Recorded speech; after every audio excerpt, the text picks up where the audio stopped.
Hello नमस्कार मेरे प्यारे दोस्तों। आज के इस वीडियो में हम जानने वाले हैं क्लास 12th के फिजिक्स का बहुत ही टॉप टॉप 20 ऑब्जेक्टिव क्वेश्चन, जो कि हमारा रहने वाला है चैप्टर नंबर 2, जिसका नाम है वैद्युत विभव तथा धारिता। अगर आपने इस चैप्टर को अच्छे ढंग से अपने ऑफलाइन या ऑनलाइन में जाके पढ़ लिया है तो आप जरूर इसका टेस्ट आप लोग दे सकते हैं। तो चलिए अब हम वीडियो को स्टार्ट करते हैं। आप लोग अगर अभी तक शेयर नहीं किए हैं वीडियो को, जल्दी से वीडियो को शेयर करिए और जल्दी से इस लाइव स्ट्रीम में जुड़ जाइए। तो चलिए अब हम स्टार्ट करते हैं।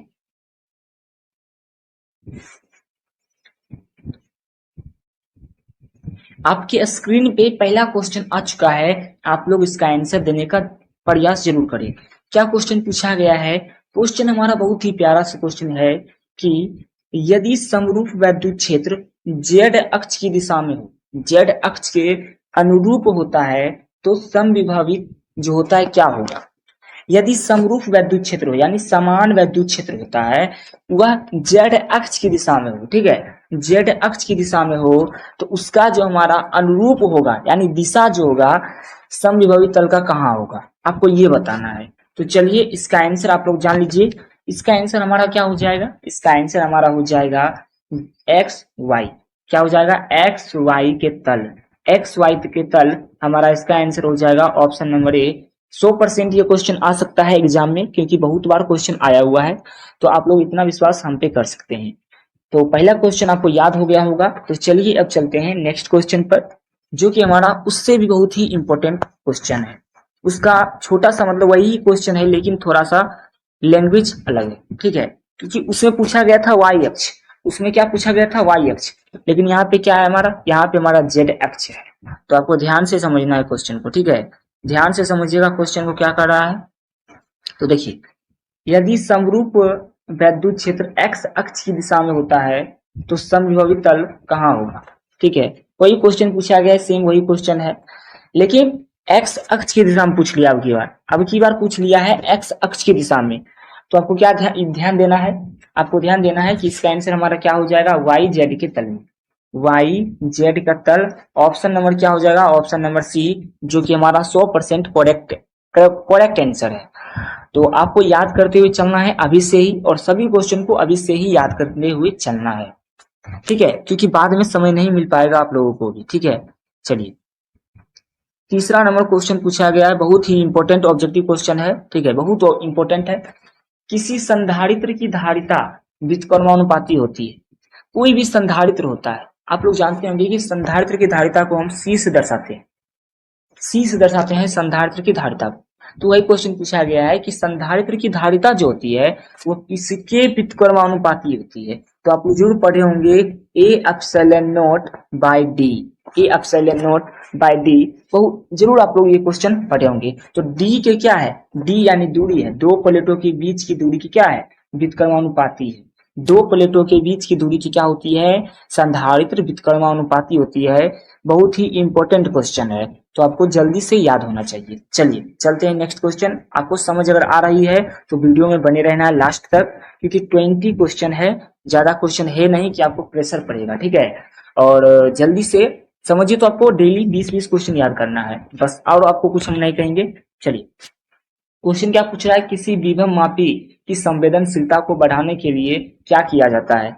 कोई भी विभव मापी होता है जिससे हम क्या करते हैं, हम विभवांतर को मापते हैं, ठीक है, विभवांतर को मापते हैं, वैद्युत वाहक बल को मापते हैं, बहुत सारे डिवाइस को मापा जाता है। तो वही क्वेश्चन पूछा गया है कि किसी विभव मापी की संवेदनशीलता को बढ़ाने के लिए हम क्या करते हैं? तो आपको ध्यान में रखना है कि इसकी संवेदनशीलता को बढ़ाने के लिए हम क्या करेंगे? धारा के मान को क्या करना पड़ेगा? धारा के मान को क्या करना पड़ेगा? घटाना पड़ेगा, ठीक है, धारा के मान को क्या करना पड़ेगा? घटाना पड़ेगा, तभी इसकी संवेदनशीलता बढ़ सकती है, ऐसे नहीं बढ़ पाएगी। तो चलिए, आप लोग समझ गए होंगे क्वेश्चन को। चलिए चलते हैं 5 नंबर क्वेश्चन पे। 5 नंबर क्वेश्चन क्या पूछा गया है? बहुत ही प्यारा क्वेश्चन है, और आपको आंसर इसका देना है। क्या हो जाएगा इसका आंसर? ठीक है, बहुत ही प्यारा क्वेश्चन है। क्या पूछा गया क्वेश्चन है? एक समविभवी तल एक बिंदु से दूसरे बिंदु की ओर जाने में आवेश पर क्षेत्र द्वारा किया गया कार्य कितना होता है? यानी कोई समविभव पृष्ठ है, मान के चलिए कोई एक समविभव पृष्ठ है, यह एक बिंदु से यानी ए बिंदु से बी बिंदु की ओर जा रही है, तो इसका जो कार्य होगा, इसका जो वर्क होगा वो कितना होगा, कितना कार्य इसको करना पड़ेगा। तो आप लोग समविभव पृष्ठ के गुण के बारे में जानते होंगे कि एक बिंदु से दूसरे बिंदु तक जाने में इसे कोई भी कार्य नहीं करना पड़ता है, तो इसका आंसर क्या हो जाएगा हमारा 0। यानी एक बिंदु से दूसरे बिंदु तक जाने में वैद्युत क्षेत्र यानी समविभव पृष्ठ में एक बिंदु से दूसरे बिंदु तक जाने में कोई कार्य नहीं करना पड़ता है, आपको यही याद रखना है। ठीक है, तो चलिए चलते हैं नेक्स्ट क्वेश्चन पर। देखिए नेक्स्ट क्वेश्चन क्या पूछा गया है। नेक्स्ट क्वेश्चन हमारा क्या क्वेश्चन पूछा गया है, बहुत ही इंपॉर्टेंट है। हमारा क्वेश्चन क्या पूछा गया है कि वैद्युत क्षेत्र में एक द्विध्रुव आघूर्ण पी आई, इसकी स्थिति ऊर्जा क्या होगी। वैद्युत क्षेत्र में एक द्विध्रुव आघूर्ण है पी आई, क्या है पी आई है, तो इसका जो होगा स्थितिज ऊर्जा क्या होगा। ठीक है, वैद्युत क्षेत्र में बोला गया है, तो इसका आंसर भी हमारा क्या हो जाएगा 0। वैद्युत क्षेत्र में बोला गया है तो इसका आंसर हमारा हो जाएगा 0, याद रखिएगा इस क्वेश्चन को। नेक्स्ट क्वेश्चन चलते हैं। नेक्स्ट क्वेश्चन हमारा क्या पूछा गया है, इससे एक भी क्वेश्चन आपका बाहर नहीं होगा। ये चैप्टर नंबर 2 है हमारा, और जो बच्चे हमारे चैप्टर नंबर 1 का वीडियो नहीं देखे हैं तो 60 MCQ हम 3 पार्ट में खत्म किए हैं। 60 MCQ क्वेश्चन क्या किसमें किए हैं, 3 पार्ट में आपका खत्म किए हुए हैं। तो जो बच्चे नहीं देखे हैं तो जल्दी से जाके चैनल पे जाके देख सकते हैं। ठीक है, यही चैनल के प्लेलिस्ट में आपको मिल जाए। एक गोलीय चालक को आविष्ट किया जाता है। ठीक है, फिर से एक गोलीय चालक को आविष्ट किया जाता है, इसके केंद्र पर वैद्युत क्षेत्र तीव्रता क्या होगी। केंद्र पर बोला गया यानी बीच में बोला गया है वैद्युत क्षेत्र, तो आपको तो बहुत बार क्वेश्चन बताए हुए हैं कि इसका मान कितना हो जाएगा हमारा 0 हो जाएगा। केंद्र पर पूछेगा तो इसका मान कितना हो जाएगा हमारा 0 हो जाएगा, याद रखिएगा इस क्वेश्चन को, बहुत ही इंपॉर्टेंट है। चलिए नेक्स्ट क्वेश्चन क्या पूछा गया है। नेक्स्ट क्वेश्चन हमारा क्या पूछा गया है, ध्यान से इस क्वेश्चन को पढ़िएगा। ठीक है, समांतर प्लेट संधारित्र के प्लेटों के बीच परावैद्युतांक डालने पर संधारित्र की धारिता क्या होती है। मान के चलिए कोई एक प्लेट है। ठीक है, मान के चलिए कोई एक क्या है प्लेट है, और इस प्लेटों के बीच हम परावैद्युतांक डाल देते हैं, तो इसकी धारिता क्या होगी। आपको ध्यान रखना है परावैद्युतांक डालने पर इसकी धारिता भी हमारा क्या होती है, बढ़ जाती है। यानी option number A, option number A हमारा इसका आंसर हो जाएगा। याद रखिएगा क्वेश्चन को, अभी से ही याद करते हुए चलिए हर क्वेश्चन को। ठीक है, चलिए नेक्स्ट क्वेश्चन चलते हैं। क्या पूछा गया है, नेक्स्ट क्वेश्चन हमारा पूछा गया है एक एकांकी चालक के लिए निम्न में से कौन सा अनुपात अचर है। एक एकांकी चालक यानी एकांक जो चालक होता है वो क्या होता है, सी बराबर आप लोग पढ़े होंगे क्यू बटे भी, क्यू बटे भी। क्यों क्या है हमारा एकांक चालक है, एकांक चालक है हमारा, क्या हो जाएगा कुल आवेश बटा भी, कुल आवेश बटा भी इसका आंसर हो जाएगा। ये हमारी संधारित्र की धारिता का फॉर्मूला है, ये भी आपको याद रखना है कि सी बराबर क्या होता है, कूलाम क्या होता है आवेश बटे विभव, कुल आवेश बटे विभव हमारा इसका आंसर हो जाएगा। याद रखिएगा हर क्वेश्चन को याद करते हुए चलना है अभी से। चलिए नेक्स्ट क्वेश्चन चलते हैं हमारे प्यारे दोस्तों, आप लोगों को लाइव में जुड़े रहना है। ठीक है, और आप लोग चैट बॉक्स में आप लोग जवाब नहीं देते हैं तो अच्छे ढंग से जवाब देते हुए चलिए, क्योंकि आपके लिए ही इतना मेहनत हम कर रहे हैं। ठीक है, वैद्युत क्षेत्र में किसी द्विध्रुव को घुमाने में किया गया कार्य कितना होता है। वैद्युत द्विध्रुव में घुमाने में किया गया जो कार्य होगा W बराबर क्या होगा, तो आपको याद रख लेना है हमारा होता है W बराबर M E 1 minus cos theta, 1 minus cos theta हमारा होता है द्विध्रुव को घुमाने में किया गया कार्य। याद रखिएगा इस क्वेश्चन को, बहुत ही इंपॉर्टेंट है। चलिए चलते हैं 11 नंबर क्वेश्चन पे। 11 नंबर क्वेश्चन क्या पूछा गया है कि यदि एक प्रोटॉन को दूसरे प्रोटॉन के नजदीक लाया जाता है तो उसकी स्थितिज ऊर्जा क्या होगी। देखिए आपको ज्ञात है, ये देखिए लॉजिक वाला क्वेश्चन है, इसमें कोई मतलब याद करने का सवाल ही नहीं उठता है, तुरंत याद हो जाएगा। देखिए ध्यान समझिएगा क्वेश्चन को। देखिए प्रोटॉन पे कैसा चार्ज होता है, तो प्रोटॉन बोलिएगा सर जी प्लस चार्ज होता है। चलिए हमारा एक प्रोटॉन है और एक प्रोटॉन है, दोनों को क्या कर रहे हैं हम पास ला रहे हैं, यानी दोनों को क्या कर रहे हैं हम पास ला रहे हैं, पास ला रहे हैं। तो ये हमारा प्लस है और ये भी हमारा प्लस है। आप लोग जानते हैं कि प्लस प्लस जो होता है एक दूसरे को प्रतिकर्षण करता है, यानी प्रतिकर्षित करता है, एक दूसरे से क्या करता है दूर हटना चाहता है, एक दूसरे से क्या करता है दूर हटना चाहता है। तो स्थितिज ऊर्जा क्या होती है, कार्य को ही ना हम क्या बोलते हैं ऊर्जा बोलते हैं। देखिए अब इस दोनों को यानी प्लस चार्ज है और ये प्लस चार्ज है, इन दोनों को आपस यानी नजदीक में लाने के लिए ज्यादा हमको स्थितिज ऊर्जा लगाना पड़ेगा। यानी स्थितिज ऊर्जा जो होगा हमारा प्लस प्लस को नजदीक लाने के लिए ज्यादा लगेगा, तो इसका जो स्थितिज ऊर्जा होगा हमारा ये हमारा बढ़ जाएगा। क्या होगा इसकी स्थितिज ऊर्जा? आपको याद रखना है, इसकी स्थितिज ऊर्जा हमारा बढ़ जाती है। एक प्रोटॉन को दूसरे प्रोटॉनों के नजदीक लाया जाता है तो इसकी स्थितिज ऊर्जा क्या होती है? बढ़ जाती है। आपको याद होना ही चाहिए। चलिए याद रखिएगा इस क्वेश्चन को। चलिए नेक्स्ट क्वेश्चन चलते हैं। नेक्स्ट क्वेश्चन क्या पूछा गया है? नेक्स्ट क्वेश्चन हमारा है 13 नंबर क्वेश्चन पूछा गया है कि इलेक्ट्रॉन वोल्ट मापा जाता है। इलेक्ट्रॉन वोल्ट जो होता है किसके द्वारा मापा जाता है, आपको ये बताना है। इलेक्ट्रॉन वोल्ट किसके द्वारा मापा जाता है? तो आपको याद रख लेना है कि इलेक्ट्रॉन वोल्ट जो होता है हमारा ऊर्जा के द्वारा मापा जाता है। यानी ऊर्जा को मापने के लिए किसका यूज करते हैं हम? ईवी यानी इलेक्ट्रॉन वोल्ट का यूज करते हैं। आपको याद रखना है क्वेश्चन को। चलिए 13 नंबर क्वेश्चन चलते हैं। 13 नंबर क्वेश्चन क्या पूछा गया है? बहुत ही इंपॉर्टेंट क्वेश्चन है। देखिए, यदि किसी खोखले गोलीय चालक को धन आवेशित किया जाता है तो उसके भीतर विभव कितना हो जाएगा?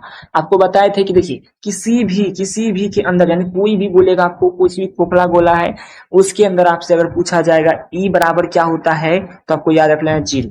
यानी वैद्युत क्षेत्र अगर केंद्र के अंदर पूछा गया हो तो आपको बोलना है 0 होगा। लेकिन विभव जब भी हमारा पूछेगा केंद्र के अंदर तो आपको याद रख लेना है इसका आंसर 0 नहीं होगा। इसका आंसर जो होगा हमारा क्या होगा? धनात्मक और समरूप हो जाएगा इसका आंसर। याद रखिएगा इस क्वेश्चन को, बहुत ही इंपॉर्टेंट है। चलिए 14 नंबर क्वेश्चन चलते हैं। क्या पूछा गया है? हाँ बिल्कुल ही मोस्ट एमपीवीआई क्वेश्चन है, ये हर बार क्वेश्चन आते हैं। देखिए, विद्युत विभव की विमा क्या होती है? विद्युत विभव की विमा पूछी गई तो आप लोगों को पहले से ही ज्ञात है कि V बराबर हमारा क्या होता है? V बराबर होता है W बटे Q होता है। और W का आप लोग जानते हैं कि होता है ml2 T की घात -2 होता है। W का होता है हमारा, तो देखिए AT रखिएगा ऊपर में, क्या हो जाएगा हमारा? T जो होगा ये वाला जो वस्तु T हो जाएगा ऊपर जाएगा, ये क्या हो जाएगा? ml क्या हो जाएगा हमारा? ml2। ये T क्या है? प्लस में अभी ये प्लस है, ऊपर जाएगा तो माइनस हो जाएगा, यानी T की घात -3। और A भी हमारा बचा हुआ है तो A की घात -1। तो इसका आंसर क्या होना चाहिए? इसका आंसर हमारा होना चाहिए कि सर जी इसका आंसर हो जाएगा ml2 T की घात -3 A की घात -1। अभी फॉर्मूला से हम सिद्ध किए हैं तो आपको याद रख लेना है इसका आंसर क्या हो जाएगा? ml2 T की घात -3 A की घात -1। ठीक है, आपको समझ भी आ रहा होगा क्वेश्चन को। चलिए चलते हैं नेक्स्ट क्वेश्चन पर, और आपको वीडियो में बने हुए रहना है। ठीक है, लास्ट तक वीडियो को देखिएगा, ज्यादा मिनट का वीडियो तो होता ही नहीं है। कम समय में आपको हम 20 क्वेश्चन को याद करवा देते हैं, याद रखिए। देखिए क्या पूछा गया, 3 संधारित्र जिनमें की प्रत्येक की धारिता हमारा C है और श्रेणी क्रम में जोड़ा गया है, तो परिणामी धारिता क्या होगी? देखिए याद रखिएगा, श्रेणी क्रम क्या होता है? श्रेणी क्रम का जो फॉर्मूला होता है हमारा वो होता है 1/C बराबर होता है 1/C1 प्लस 1/C2 होता है। श्रेणी क्रम पूछा गया तो श्रेणी क्रम के बारे में जानेंगे। अभी समांतर क्रम का फॉर्मूला आएगा तो समांतर क्रम के बारे में बाद में जानेंगे। फिर क्या पूछा गया कि 3 संधारित्र है, 3 गो संधारित्र है। मान के चलिए हमारा कितना संधारित्र है? 30 संधारित्र है, यानी प्रत्येक की धारिता हमारा C है, तो C1 C2 यानी समझिए तो C है, प्रत्येक की धारिता C ही है। C प्लस C हमारा कितना हो जाएगा? देखिए क्योंकि हमारा श्रेणी क्रम का फॉर्मूला क्या होता है? 1/C होता है, इसलिए इसमें लिख रहे हैं 1/C। क्या हो जाएगा हमारा? 1/C plus 1/C plus 1/C। यहाँ से हमारा निकल जाएगा C और निकल जाएगा 3। 1/C बराबर फॉर्मूला क्या होता है? C/3। हमको C का मान चाहिए तो C बराबर क्या हो जाएगा? C/3। यानी क्या हम समझे? यानी समझिए कि 3 संधारित्र जिनमें की प्रत्येक की धारिता अगर C है और श्रेणी क्रम में जोड़ देने पर उसका जो परिणामी धारिता होगा वो हमारा C/3 हो जाएगा। वो हमारा क्या होगा? C/3 हो जाएगा इसका आंसर, जो कि हमारा 100% करेक्ट है। आपको याद रखना है हर क्वेश्चन। चलिए चलते हैं नेक्स्ट क्वेश्चन पर। नेक्स्ट क्वेश्चन की क्या पूछा गया है? नेक्स्ट क्वेश्चन हमारा पूछा गया है चंद्रमा की धारिता कुल कितनी होती है? चंद्रमा की धारिता जो होती है वह कुल कितनी होती है, आपको याद रखना है। ये क्वेश्चन याद करने वाला है तो 711 माइक्रोफैरड 711 माइक्रोफैरड जो होता है हमारा चंद्रमा की धारिता होती है। याद रखिएगा इस क्वेश्चन को। चलिए चलते हैं नेक्स्ट क्वेश्चन पर। नेक्स्ट क्वेश्चन देखिए हमारा क्या पूछा गया है किसी चालक की धारिता का व्यंजक क्या होता है। व्यंजक मतलब क्या होता है, फॉर्मूला होता है, ठीक है। बहुत सारे बच्चे कंफ्यूज हो जाते हैं कि सर जी व्यंजक का मतलब क्या होता है। व्यंजक का मतलब कुछ होता नहीं, सिर्फ फॉर्मूला होता है बस। तो क्या पूछा गया, किसी चालक की विद्युत धारिता का व्यंजक क्या होता है, यानी सी बराबर फॉर्मूला पूछा गया है। अभी तुरंत बताए थे क्यू बटे भी होता है। क्या होता है, क्यू बटे भी। कहाँ दिया हुआ है, यहाँ दिया हुआ है, यानी क्यू बटे भी हो जाएगा। ऑप्शन नंबर ए हो जाएगा इसका आंसर करेक्ट, याद रखिएगा। चलिए चलते हैं नेक्स्ट क्वेश्चन पर। नेक्स्ट क्वेश्चन हमारा क्या पूछा गया है, पूछा गया हमारा है किसी संधारित्र की धारिता का मात्रक क्या होता है। कोई भी संधारित्र की धारिता जो होती है उसका मात्रक क्या होता है, आपको ये बताना है। देखिए इसका दो मात्रक होता है। पहला मात्रक जो होता है हमारा फैराड हो जाता है, पहला मात्रक हो जाएगा ऑप्शन नंबर सी फैराड। और दूसरा आपको याद रख लेना है, बहुत ही इंपॉर्टेंट है, और ये क्वेश्चन 2025 के एग्जाम में छपा था, तो इस क्वेश्चन को याद रखना है। याद रखना क्या पूछेगा, सी बराबर, याद रखना है कि संधारित्र धारिता बराबर होता है सी बराबर होता है क्यू बटे भी होता है। क्यू का मतलब क्या होता है, क्यू का मतलब होता है कुलाम, और कुल मतलब आवेश का मतलब क्या होता है, कुलाम होता है। और विभव का मतलब क्या होता है, वो हमारा वोल्ट होता है। तो कुलाम प्रति वोल्ट जो होता है किसका मात्रक हो जाएगा, कुलाम प्रति वोल्ट जो होगा हमारा किसका मात्रक हो जाएगा। तो आपको याद रख लेना है कुलाम प्रति वोल्ट हमारा हो जाएगा संधारित्र की धारिता का मात्रक। और दूसरा मात्रक इसका फैराड होता है। दोनों को दोनों क्वेश्चन याद रखिएगा, बहुत ही इंपॉर्टेंट है। चलिए चलते हैं नेक्स्ट क्वेश्चन पर। नेक्स्ट क्वेश्चन हमारा क्या पूछा गया है, नेक्स्ट क्वेश्चन हमारा पूछा गया है कि विद्युत धारिता की बीमा क्या होती है। आपको हम सटीक बताएंगे, डायरेक्ट आपको आंसर नहीं बताएंगे, कैसे आया हुआ है वो भी समझाएंगे, तो समझते हुए चलना है। देखिए संधारित्र की धारिता जो होती है, विद्युत की धारिता जो होती है, सी बराबर फॉर्मूला क्या होता है, क्यू बटे भी होता है, क्यू बटे भी होता है। बीमा निकालने का आसान नियम है कि फॉर्मूला याद रखिए और एकक जो हमारा बीमा याद है, यानी आवेश का बीमा क्या होता है हमारा एटी होता है, और विभव का बीमा तुरंत आपने जाना था अभी क्या होता है एम एल टू टी के घात माइनस थ्री ए के घात माइनस वन, ये हमारा होता है विभव का फॉर्मूला। बस सबको ऊपर भेज दीजिए। देखिए ए को ऊपर करिएगा तो ए के घात माइनस वन, ठीक है। ए को ऊपर करिएगा तो ए के घात, देखिए ध्यान से समझिएगा क्वेश्चन को, ठीक है। ए के घात माइनस वन हो जाएगा। ए को अगर ऊपर करिएगा, ये वाला ए को अगर ऊपर करिएगा, ठीक है, ये वाला ए को अगर ऊपर करिएगा तो क्या हो जाएगा हमारा ए के घात माइनस वन हो जाएगा। नहीं नहीं नहीं, सॉरी सॉरी सॉरी सॉरी बच्चों, ठीक है, सॉरी। देखिए क्या हो जाएगा, एम को पहले एम को ऊपर करना है, तो एम के घात माइनस वन। चलिए गुरु जी समझ गए। एल को ऊपर करिए क्योंकि एल का कोई जाति नहीं है, तो एल के घात माइनस टू। चलिए गुरु जी हम समझ गए।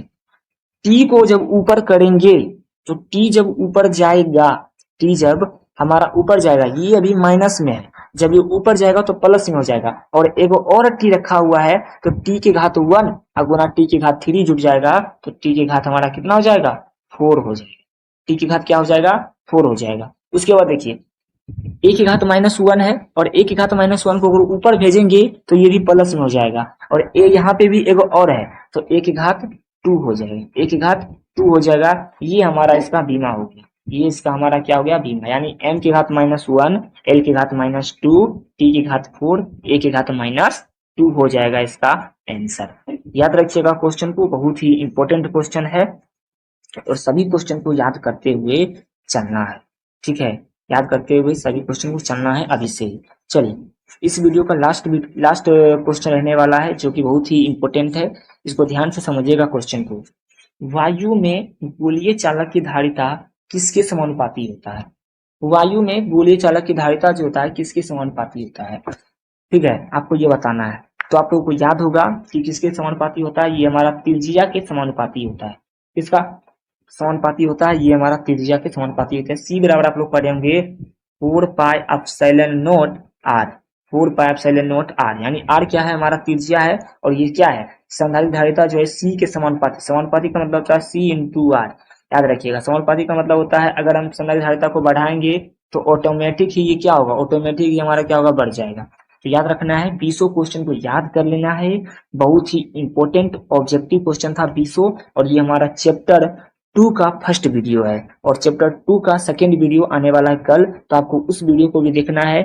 इससे पहले इस वीडियो में जितना भी क्वेश्चन हम करवाए हुए हैं सब क्वेश्चन को याद कर लेना है। अभी से ही आप लोग याद करिए, बहुत ही हेल्प मिलेगा आपको अंतिम समय में जाते जाते, ठीक है, याद रखिएगा। चलिए हमारे प्यारे दोस्तों, अगर वीडियो अच्छा लगा होगा तो लाइक सब्सक्राइब कमेंट जरूर करिएगा और इस चैनल को थोड़ा सपोर्ट करिए, आपकी सपोर्ट की जरूरत है। तो चलिए हमारे प्यारे दोस्तों, सभी बच्चों को जय हिंद जय भारत।